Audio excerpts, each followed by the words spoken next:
Welcome to the podcast. Today's episode is the first episode of a four-part series that we're going to be doing in honor of Joseph Ratzinger, Pope Benedict XVI. Today's episode is going to be a sort of general overview of his life and thoughts. And then over the next three episodes, we're going to be talking about in each episode, one of his three encyclicals. So over the course of the next three episodes, we're going to cover all of them. Benedict XVI is known for being a prolific writer. We could explore deeply all kinds of different texts of his, all different aspects of his thought, but we just don't have enough time to do that. He wrote for so many decades. So I chose his three encyclicals as a pope simply because I think those are going to be his texts that last a long time.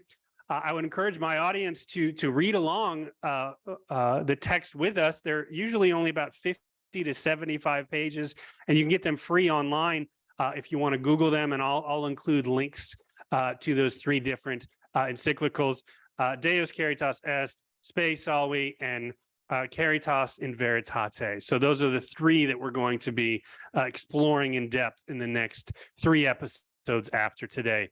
My guest today is Dr. Joshua Brumfield, who received his PhD in theology from the Catholic University of America and his MA from Our Lady of Holy Cross College and a BA from Tulane University in New Orleans. He is the director of the IKON Program Director for the Newman Idea in New Orleans and is taught at Jesuit High School, University of Holy Cross, and the Aquinas Institute for Theology and Catholic Studies. In 2020, he published the book, The Benedict Proposal, Church as Creative Minority in the Thought of Benedict XVI with Pickwick Publications. First of all, Dr. Brumfield, thank you so much for joining me today. I really appreciate it. Thanks for having me, Stuart. It's great to be here. So Benedict XVI died, I believe, at the age of 95 on December 31st, just a few days ago. I believe his funeral mass is tomorrow, and I'm going to quickly edit this episode today and get it out today. That's my goal anyways, so we can reflect on his thought and as that funeral mass is looming. So as I said a moment ago, today I'd like to just talk in general about his life. There's been a lot of commentary on in the past few days about his life, but I want to talk a little more in depth about his life and his thought and get a little more meat on those bones.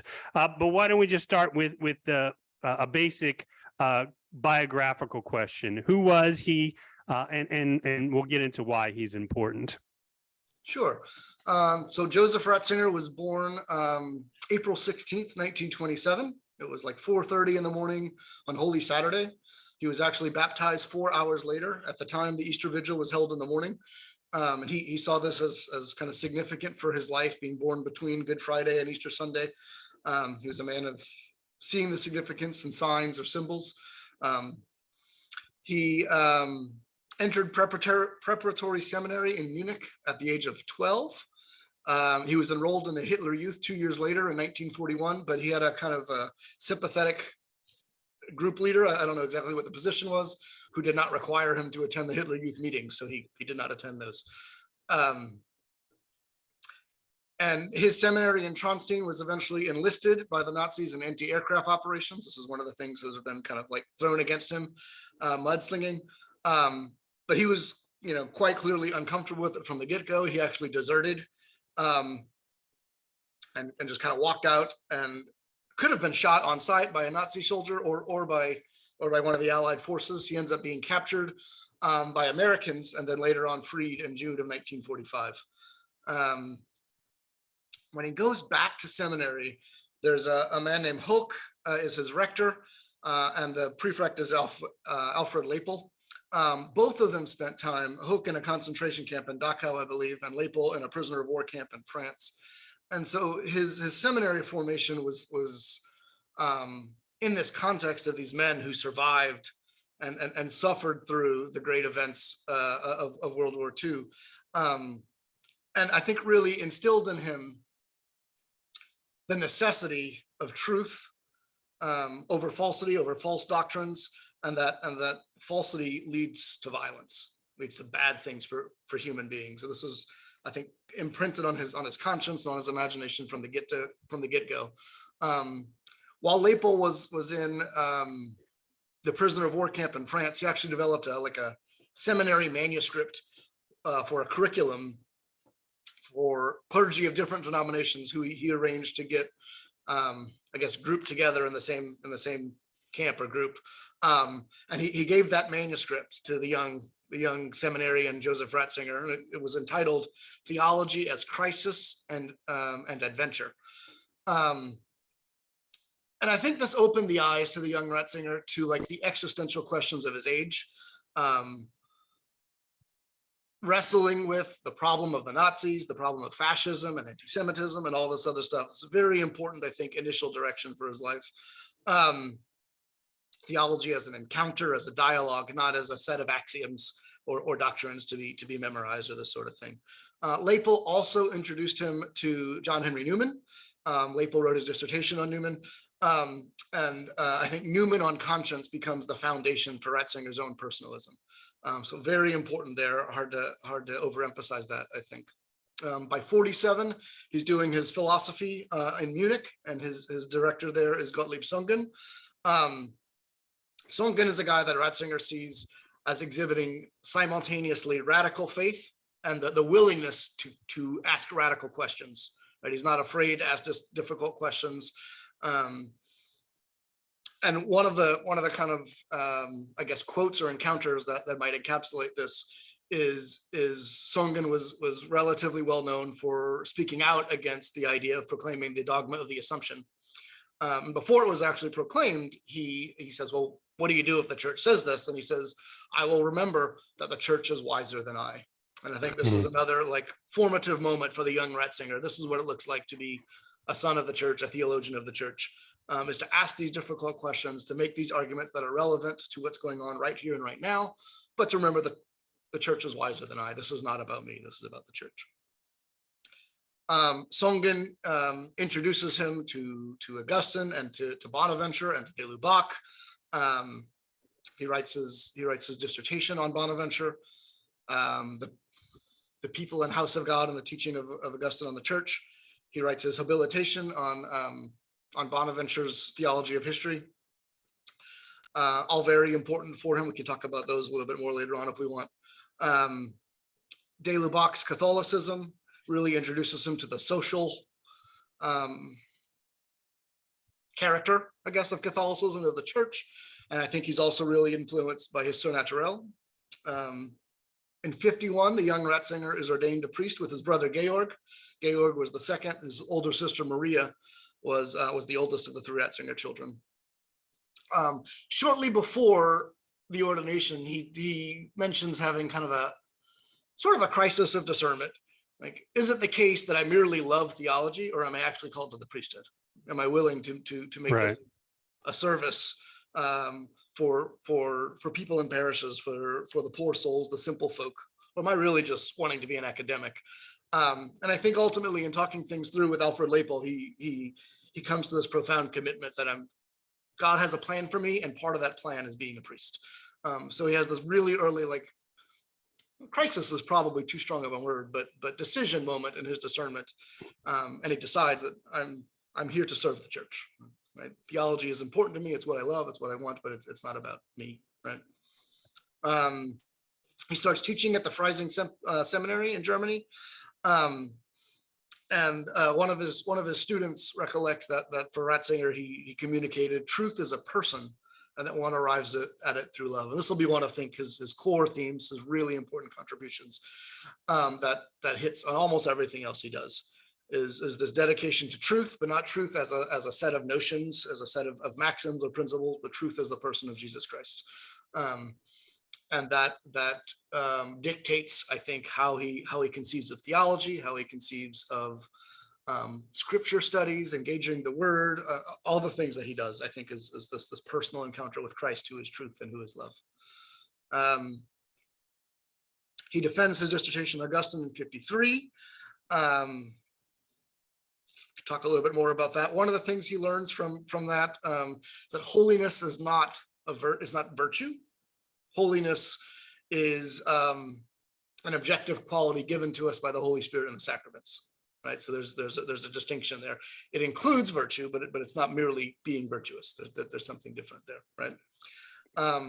Bonaventure again teaches him about the importance of Christ as a center of history. There's a debate there about revelation, and this becomes really important for his notion of revelation and his contributions to Dei Verbum later on, and his Jesus of Nazareth trilogy, and all of this sort of stuff. But basically, Bonaventure convinced him that Jesus is the revelation of the Father, but for revelation to happen, I have to receive that revelation. I have to encounter the Lord face to face. I have to get to know him, right? So someone could read the Bible and not receive revelation. That's possible, right? So the subjective element of receiving revelation becomes very important for how he thinks about all these things.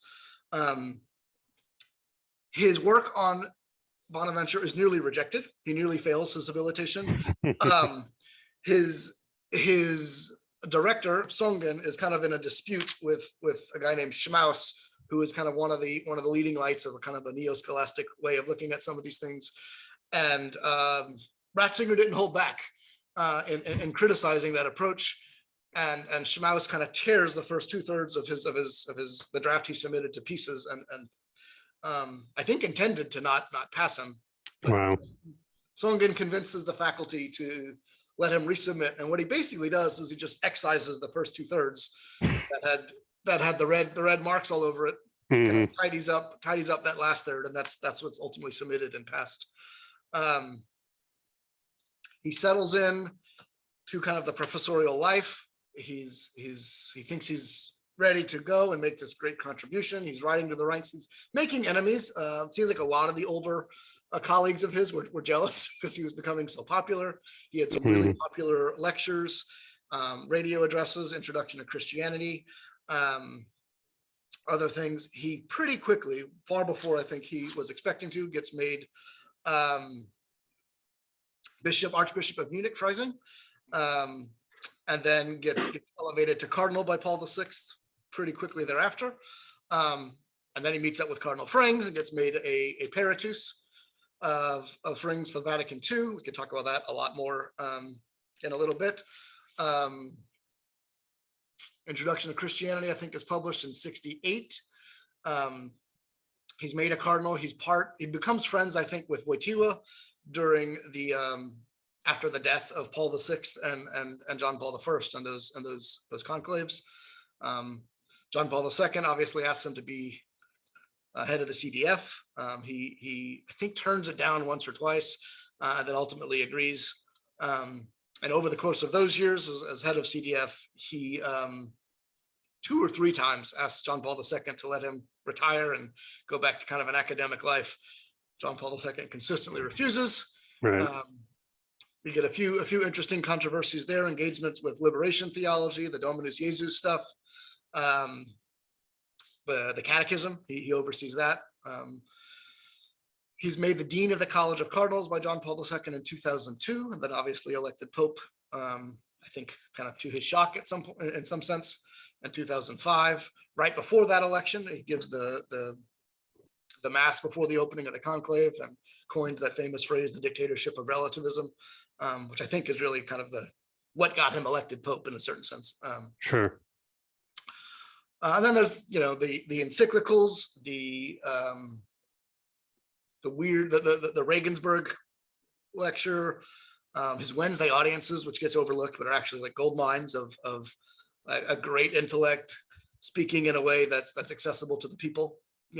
I read someone on Facebook saying recently that to read Ratzinger is to like get on a train with him that goes on a scenic journey, but with John Paul II, he was kind of like circling in a helicopter for who knows how long before landing. That's right. And so he had this I guess genius of a teacher to bring everything down to the simple people who could understand. Hey, this is what the church fathers are saying. This is what the saints are saying. This is the school of prayer. This is really great stuff there in those Wednesday audiences. And then obviously shocked the world with his resignation, and has lived, as far as I can tell, a life of Benedictine monasticism in a certain sense since retiring, and obviously recently passed. Yeah, we could spend, weeks talking about all that in detail. Of course, we don't have that time. There's a few things I would like to go a little more detail. You correctly pointed out how his detractors like to mudsling the fact that he, as a German, was in the Hitler Youth, and I think the army as well.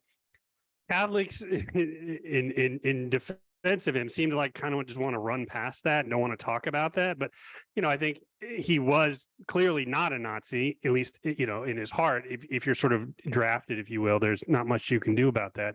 But I think rather than running past that, can we sort of offer?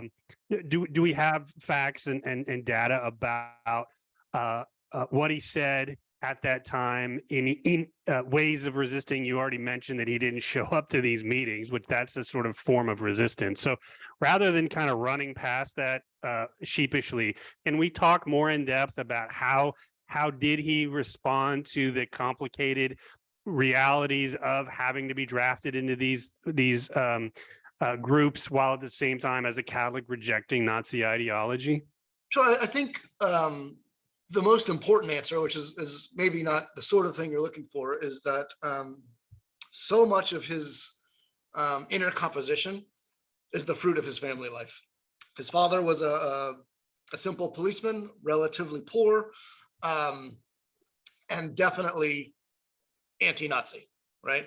And when Ratzinger reflects that when his father was, when Hitler was elected, his father said, well before things were getting kind of obvious, we need to prepare for war. It's time for us to buy a house, and this sort of thing. So he tried to set the family up for a kind of stability to kind of stay out of harm's way, recognizing things were going to get worse. What does buying a house have to do with resisting Nazis? It's not entirely clear to me Okay. what it was.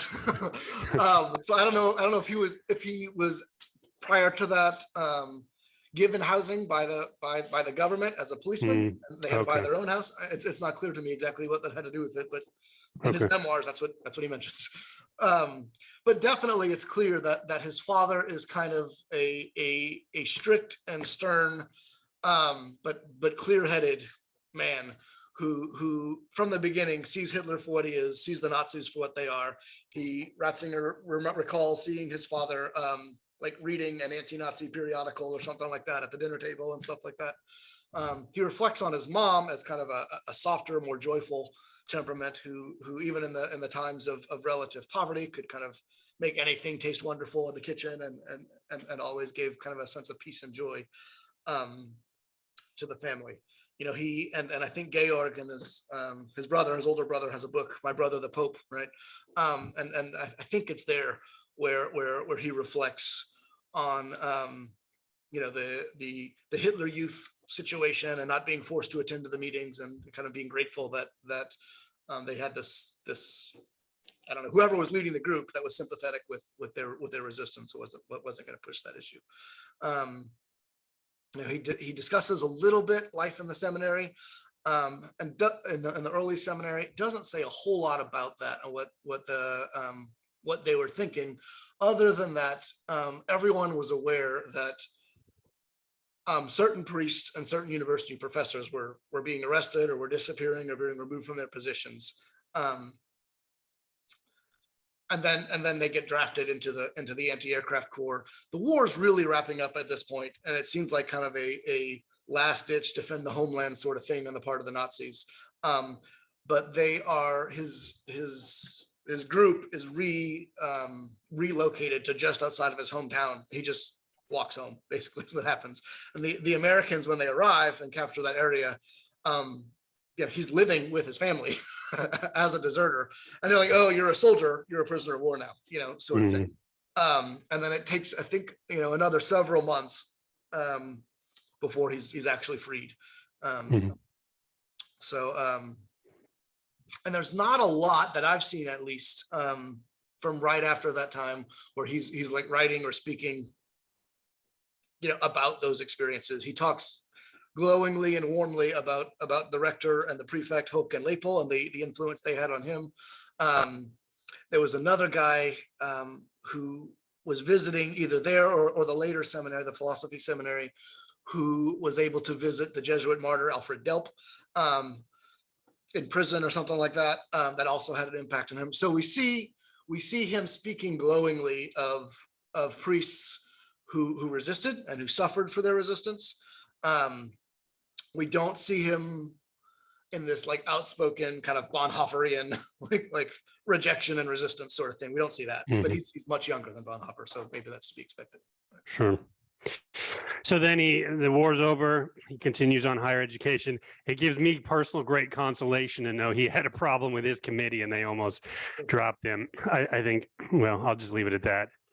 So if he's having problems with his committee, then maybe it gives us a little that's right. Consolation. So another thing that he's sort of famous for, I think he was 35. He goes to Vatican II. He has as a Peritus, a theological advisor for Cardinal Frings, I believe. And, people talk about him having influence on the council. This is another thing you've heard a lot in the past few days. Of course, these council documents are infamously, they're written by committee and they don't have authors' names to them, and that's on purpose. So we all heard for a long time, Ratzinger was influential at Vatican II. He helped sort of form these documents. But again, because there's no sort of formal list of authors, what actually do we know about his influence on Vatican II in general, or any specific documents?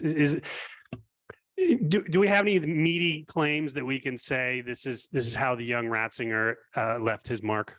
Yeah, I think we have reflections from a few different people. He has a little book called Theological Highlights of Vatican II. We have the journals of Congar and de Lubac and some other reflections by other people. It seems that Cardinal Frings was impressed by the young Professor Ratzinger, and early on kind of asked him, among other people, to help him prepare for the council, to help Frings prepare for the council. Frings had a reputation for being like a staunch kind of like hold the line, relatively conservative bishop, but I also think he saw the need for renewal and the responsibility of a bishop in contributing to that renewal. So he was not one of the neo-scholastic, let's just rubber stamp this and move forward. He was inviting Ratzinger and his other collaborators to help him think through the schema, the drafts that were put forward by the curial officials, and to think about what really needed to be said and how the church could say what needs to be said to the world. So very early on, 2 or 3 years before the actual council, Ratzinger's involved with Frings and in helping him think through these things. He's meeting people like Karl Rahner and having these conversations.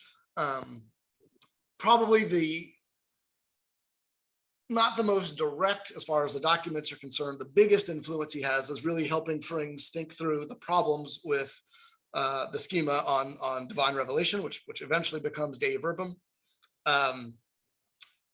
He drafted a response that, like, the first day that everyone kind of got to the Vatican before the council officially started, he presented to the German bishops, cardinals, and theologians, periti.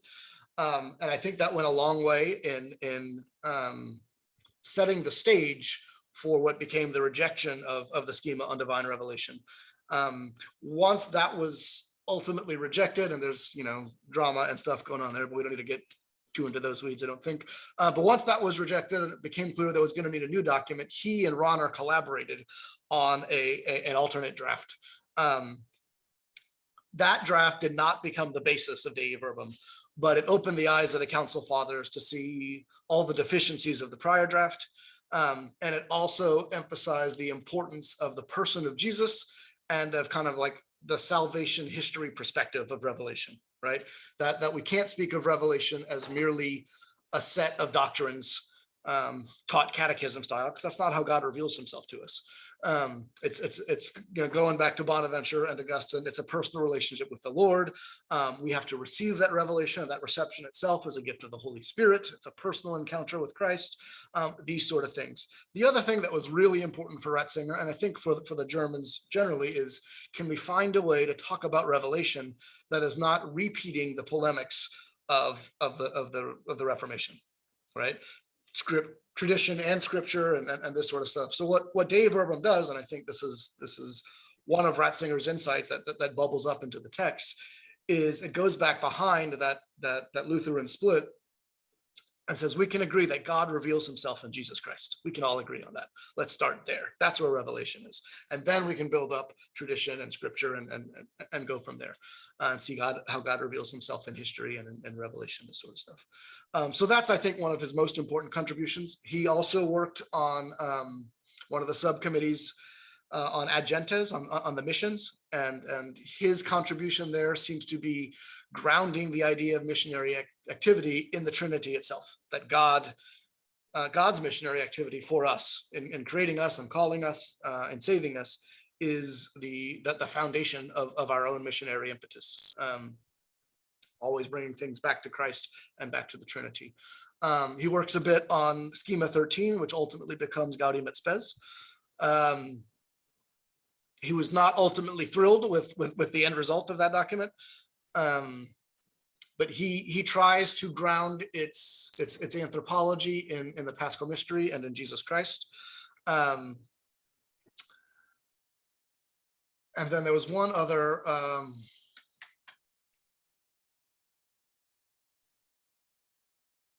He's also part of the subcommittee on Lumen Gentium. He works with Congar's journal, his diaries of the council. He has this great line where he's like, Father so-and-so is really an ass, and Father so-and-so is a bore, and this guy doesn't contribute anything, and this guy doesn't know what he's talking about. Thank goodness Ratzinger there. He's intelligent, and humble, and indifferent, and is a great help, or something like that. Right. Sure.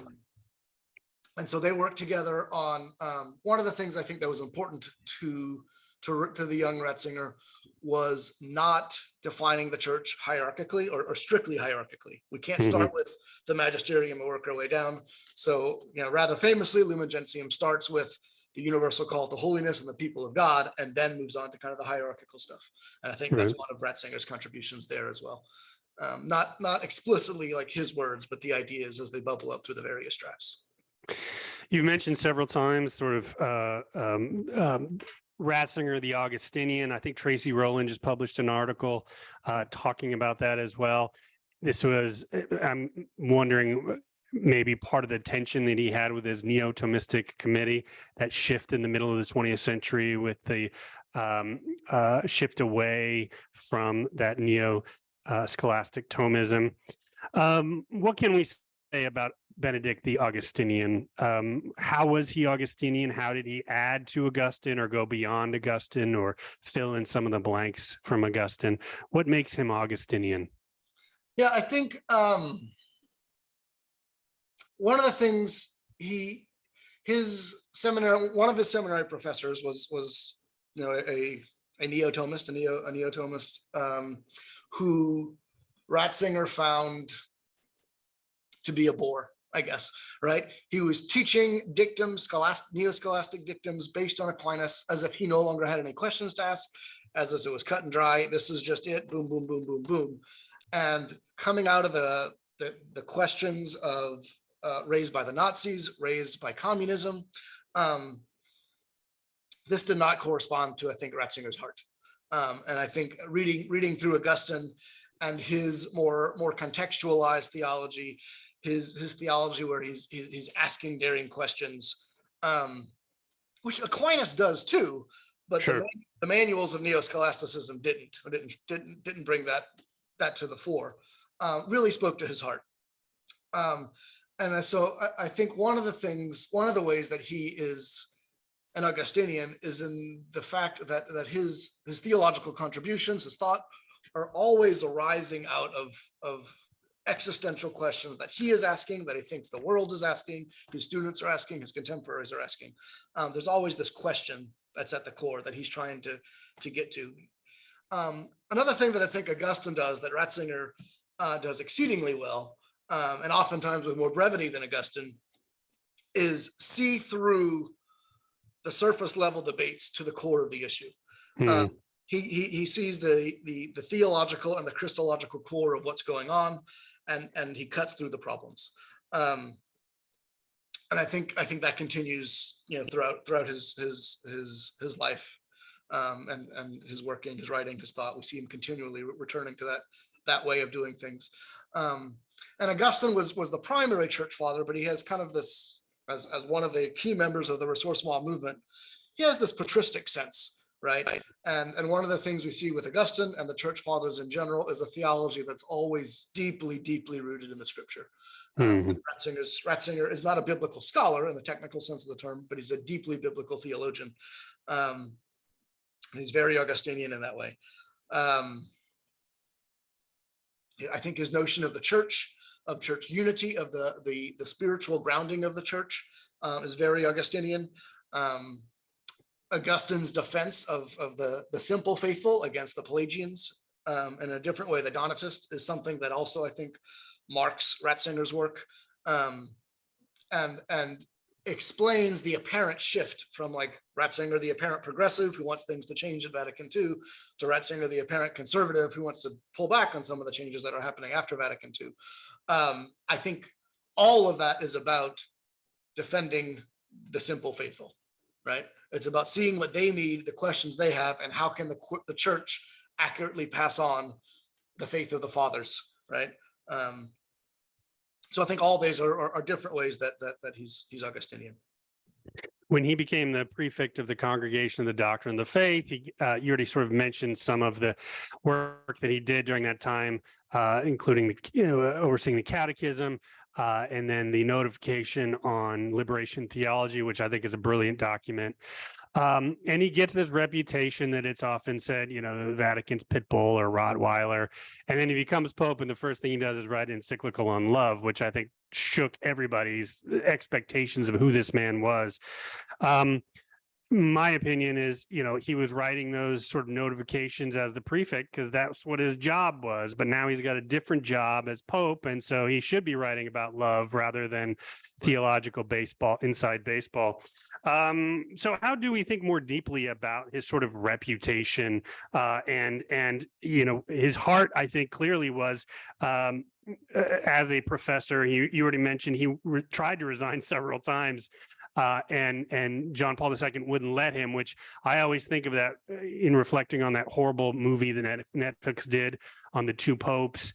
And he's presented at the beginning of that movie as this thirsty man who wants to be the Pope. And it's clear that the exact opposite is true. He wanted to have nothing to do with that. He just wanted to write his books like a good academic. That's right. So how do we make sense of his reputations, especially as dictated by the jobs he had? What do you think about those?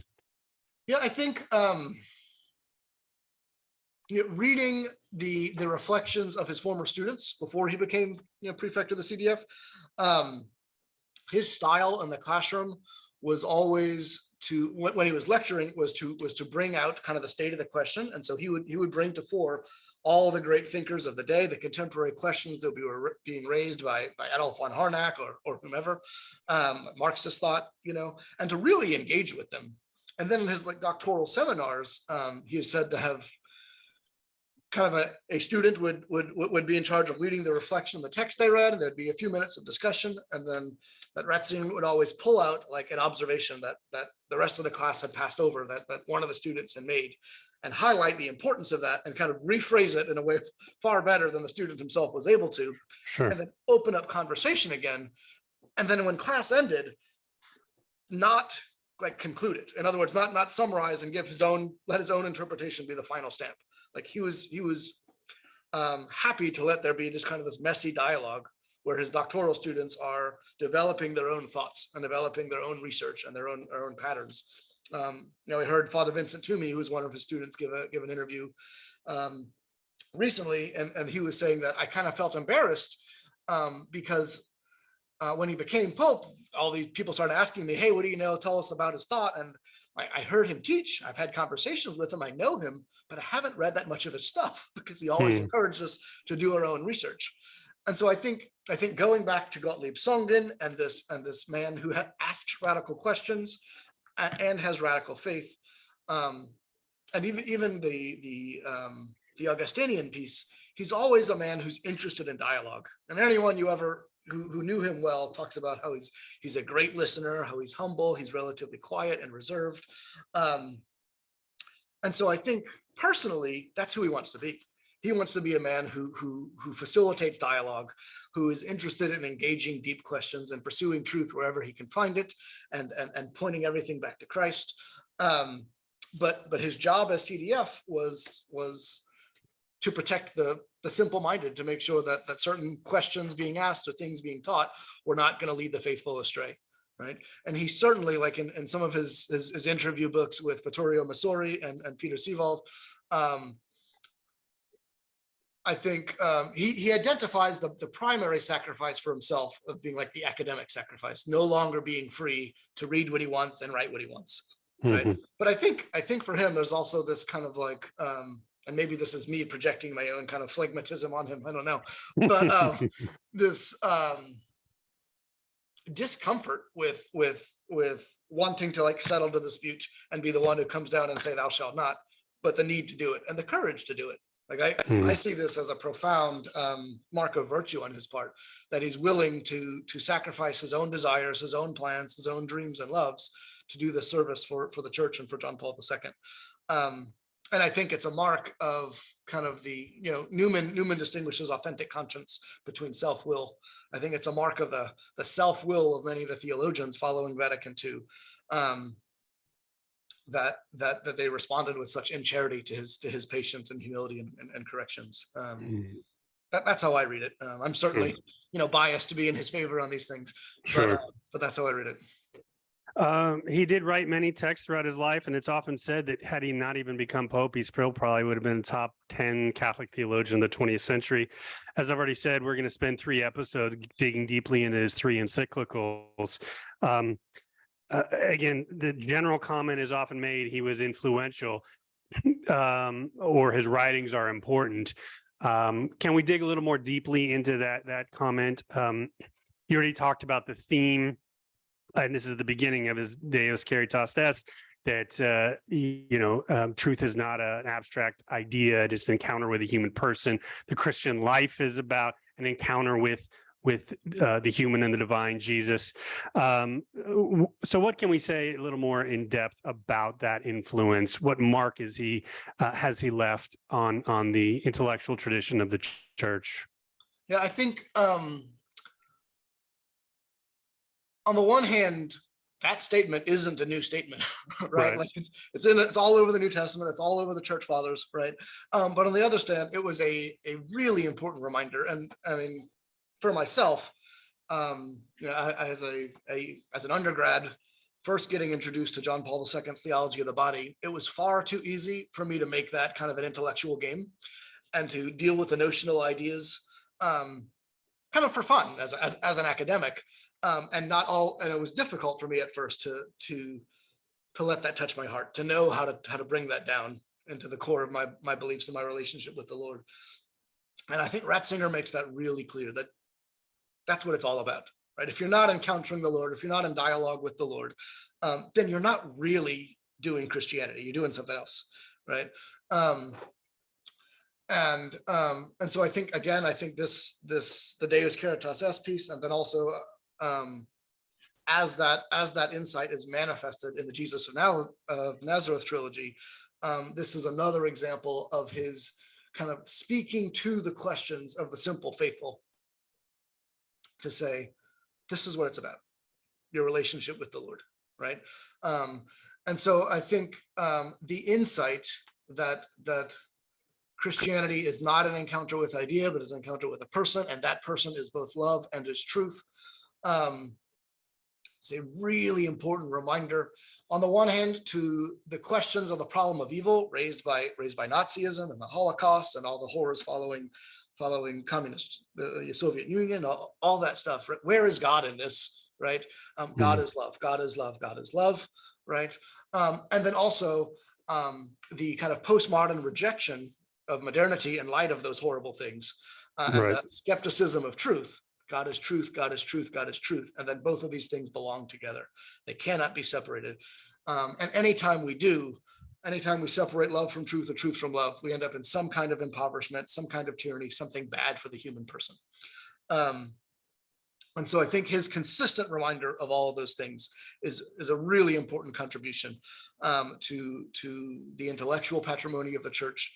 And in particular, I think the Jesus of Nazareth books are maybe, in a certain sense, his most important contribution.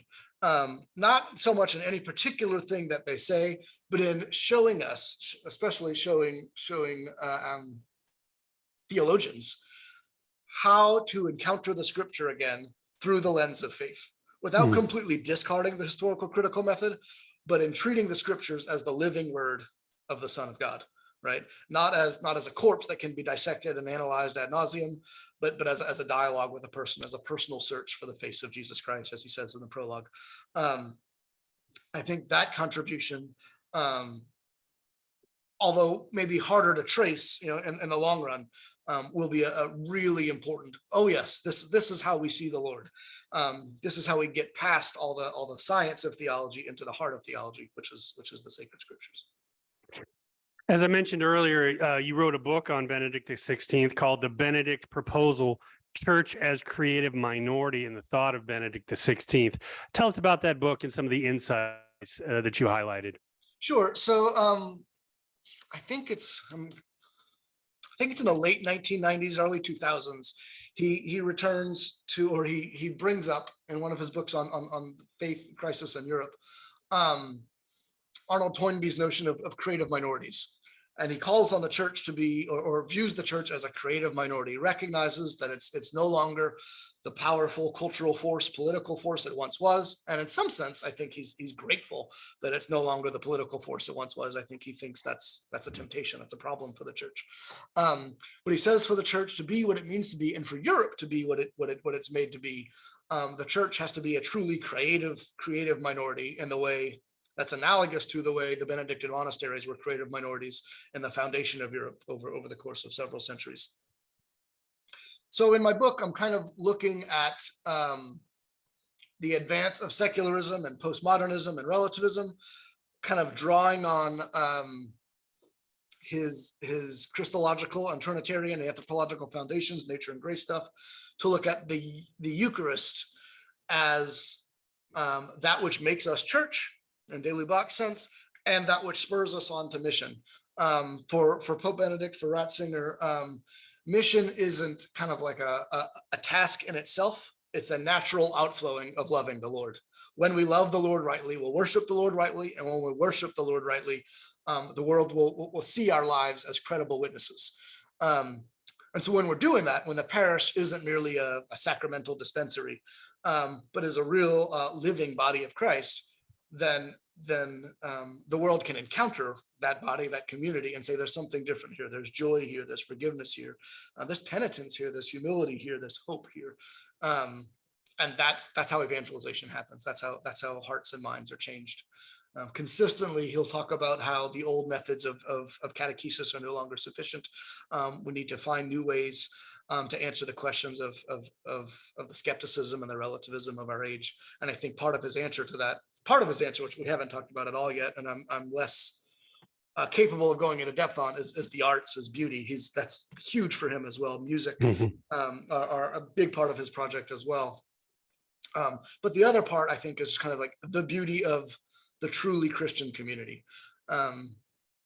That's where mission comes from. When mission becomes an end unto itself, it will end up losing sight of what it's all about. But when mission is a simple outgrowth of encountering the Lord, of loving the Lord, of sharing the good news, the joy and hope of that encounter, the church is what it's meant to be. So to this point about the church being smaller and needing to be creative, it's certainly true that it in the past couple of decades in the West has become smaller and less, and I think we can agree with him that it's a good thing that it's less influential, maybe in the sort of formally political sphere. I'm a little unclear. Is he saying that the church being smaller is a good thing, or is he simply saying that's the way it is, and in order to deal with that, we need to be creative? And I ask that because if the mission of the church is to bring souls to Christ, then I don't think it is a good thing that the church is getting smaller. So is he saying that becoming smaller is a good thing because we have maybe fewer lukewarm people running around, that this smaller church is a sort of on fire church? Or is he simply saying it's smaller, so we have to deal with that reality, and that means being creative? Right. So that notion of his, or our notion of his idea that the church ought to or is going to become smaller and purer, comes from a radio address he gives when he's a professor at Regensburg in the 60s. And in that address, he's asked to speak about, like, the title is something like, it's something about the church in the year 2000. Like, what will the church be like in the year 2000, right? And he starts by kind of raising these kind of state of the question sort of things that he thinks the audience has. And then he goes back to the Enlightenment and back to the dawn of modernism. He says we can only look at the future by looking back to the past and finding times that might be similar to our time, right? And so basically, he is not saying the church should get smaller. Nowhere does the phrase smaller and purer appear in his text. He never says that. But it's a prognostication that I think, in light of how I see the world changing right now, this is going to happen, right? And so he looks back at kind of three different figures in the German church around the time of the Enlightenment, and how they wrestle with the questions of the day. And I can't remember who each of them are off the top of my head right now, but one of them is kind of like the conservative, staunch traditionalist guy. One of them is kind of the more progressive at that time, like super Enlightenment modernist guy. And the other one is kind of like this kind of simple preacher who just holds on to the heart of faith. And he says, that's the guy. That's the guy who's going to have the impact, right? And so when he's thinking about this, he's not suggesting that the church ought to become smaller. He's saying that in light of the way the world is changing, it's going to become smaller. It's going to be harder to be Christian, right? And one way I think of it, I grew up in New Orleans and in the South. When I was a kid, and probably 10, 20 years before that, people who are Catholics in name only in New Orleans, when they filled out their census or the Pew survey or whatever, they identified as Catholic. In Alabama, those same people identified themselves as Baptist or whatever, right? Now, those people simply identify themselves as agnostic or none, right? And so the culture has shifted such that there's no longer the cultural support and motivation, I guess, to identify yourself with the church, even if it's not super important to you, right? And so the people who continue to do so are people for whom it's a little bit more important. And I think that's what he's saying. But I also think, most importantly, he's saying that we find authentic renewal in ressourcement and aggiornamento, to use the kind of the Vatican II terms. We can't merely say, how do we modernize things? We find authentic renewal by looking to the past, by looking to the scriptures, by looking to the church fathers. In his case, looking back to the period of Enlightenment. What did the church that survived and that thrived, that really spread the gospel look like in that period? What is that? How do we translate that to today? So how do we take those past attempts to evangelize, to live out our relationship with the Lord, and how do we translate them, develop them, in kind of Newman's sense of true development, right? For the questions that our own peers, our neighbors, our students are asking today. I think that's really what he's getting at. In the past few days, I've heard talk about his legacy. His pontificate, certainly compared to John Paul II, wasn't that long. And that, yes, he was a brilliant writer and thinker, but even when he tried to write for a general audience, he was too brilliant, and most people can't read him, so that maybe he'll be influential in academic circles, but not really to the church at large. And that really the only lasting legacy he's going to have is the fact that he resigned as the first pope in hundreds of years to resign. So when you think about that question, his legacy, what do you think it's going to be several hundred years from now? It's hard to say. I don't agree with that. I think he's going to have a lasting legacy. I think he's possibly could be named a doctor of the church in who knows how long, but I think he's of that caliber. I think we'll still be reading him in 200 years, like we read Newman, and some of the other great thinkers of the past. there's a lot of subtle things that I think will end up being of really important influence and contributions to the church that we might not in 50 or 100 years remember as part of his legacy. But for example, the document Anglicanorum Cedibus, where he opens up the possibility for lowercase c Catholic Anglicans to as a community, as a church, kind of become Catholic, and to keep their Anglican liturgies, but adding on the communion with the Pope and these sort of things. I think that kind of ecumenical and ecclesiological insight is a beautiful example of wanting to preserve and strengthen and restore the unity of the church by looking to the past and also being creative about it. And so that model could, depending on who knows what the future is going to hold for ecumenical dialogue, but could provide a model for other restorations of communion. Could we have a Lutheran rite at some point, or something like that, right? I think that's super important. I think over time, his Spirit of the Liturgy might be his best book, and I think the fruit that's going to bear, in the next couple generations is going to be significant. And I think the Jesus of Nazareth book is going to be really significant and have a lasting legacy.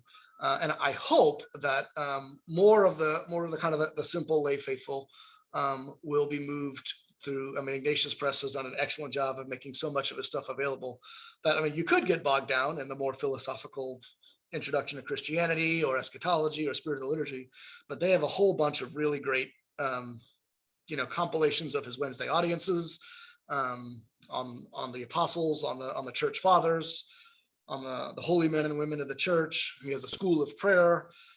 He has little books called The Meaning of Christian Brotherhood, What It Means to be a Christian. All of these are like 100, 200 pages that are really accessible and I think written for the moderately educated lay faithful that don't require a theology degree to really get something out of. And I think his humility and his love for the Lord just kind of like bleeds through and everything there. So that's not really a great succinct answer to your question on his legacy, but I think there's so much there. It's hard to know what the future is going to pull out, but I think there's a lot there that could bear fruit. Ratzinger said at one point that if Newman ever became a doctor of the church, he'd be the doctor of the conscience. You'd mentioned just a second ago that maybe Benedict would be a doctor of the church someday. If you had to sort of coin his title, what would he be? If Augustine's the doctor of grace and Newman would be the doctor of conscience, what would Ratzinger Benedict be? The doctor of what? That's a great question. I haven't thought about that. And I don't know what all the other doctors are. I know Augustine, I know Aquinas. I've heard about that for Newman's. I don't know what's already taken. But yeah, I guess, you can be a saint of multiple things, like Augustine and others are the saint of brewers, for example. Right. But I think you're right. I don't think you can have more than one doctor of something. I don't know why that is. If you can have multiple saints for something, why can't you have multiple doctors of the church? Over the past few years, several recent popes have been canonized. John the 23rd, Paul the 6th, John Paul the 2nd. Who knows if that trend will happen where the sort of recent popes are ushered through quickly the process and become saint. He may never become saint, or even if he is, it might take hundreds of years. If you had to make the case for his sainthood, what case would you make? I think since I haven't talked about it a whole lot yet, his resignation, to my mind, in view of the rest of his life, has got to be evidence of impressive sanctity. To me, the only way to make sense of that in light of I'm aware that there's all the conspiracy theories and all the questions and all this other stuff.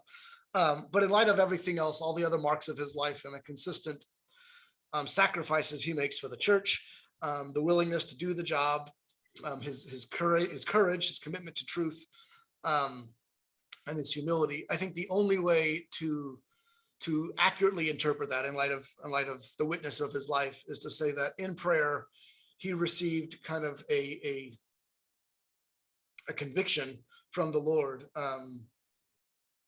real assent to the idea that God was telling him to resign, without maybe himself even knowing why. When in his interviews reflecting on it, he says, "Look, I knew I didn't have the energy to deal with jet lag, to deal with transatlantic trips anymore.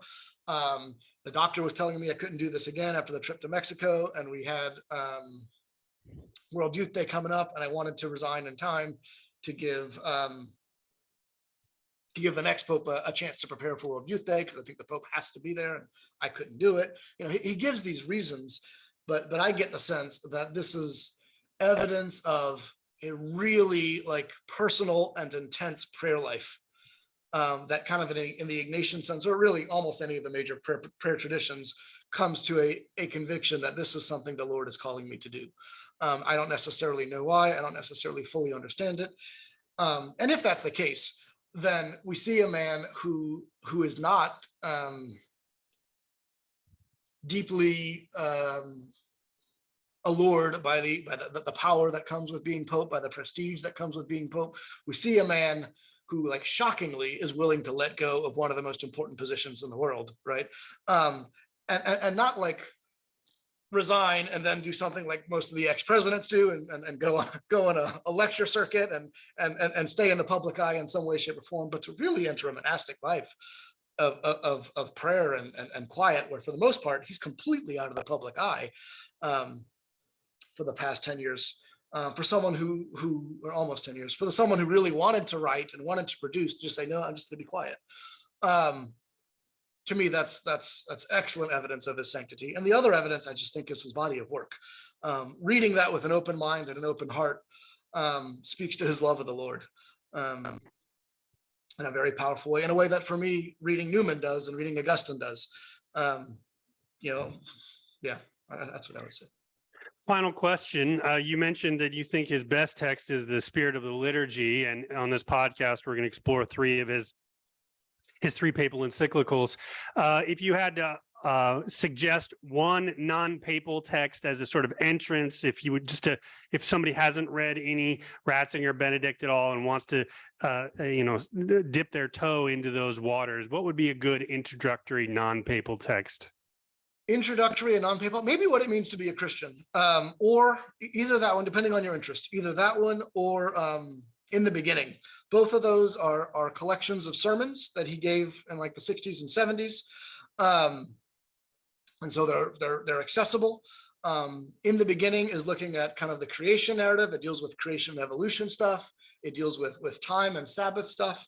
And it's, I think, a brilliant treatment of those questions, and relatively brief and accessible sermons. And that What It Means to Be a Christian really gets to the heart of our vocation, our relationship with the Lord, but also the questions we ask. And the first sermon there, he recognizes that, hey, we're supposed to be living 2,000 years after Jesus. Why isn't the world changed? Right? Why are things still so difficult? And he brings us back to the notion of Advent when he was given the sermons, and says it's because we're still living in Advent. It's not merely a kind of secular historical march of history. All of us in our relationship with Christ are either living in Advent, or living or living with him, or living after him. God forbid, he says, we're living after him, right? That's not what we want to be. We want to be preparing for him or actually encountering him. And I think both of those are really great, accessible texts that can speak to the heart and mind of the questions we have today. Dr. Brumfield, thank you so much for taking us in a little more more deeply meaty reflection on the thought of Ratzinger Benedict. I really appreciate your time. Thanks so much for the opportunity, Stuart. It's been great.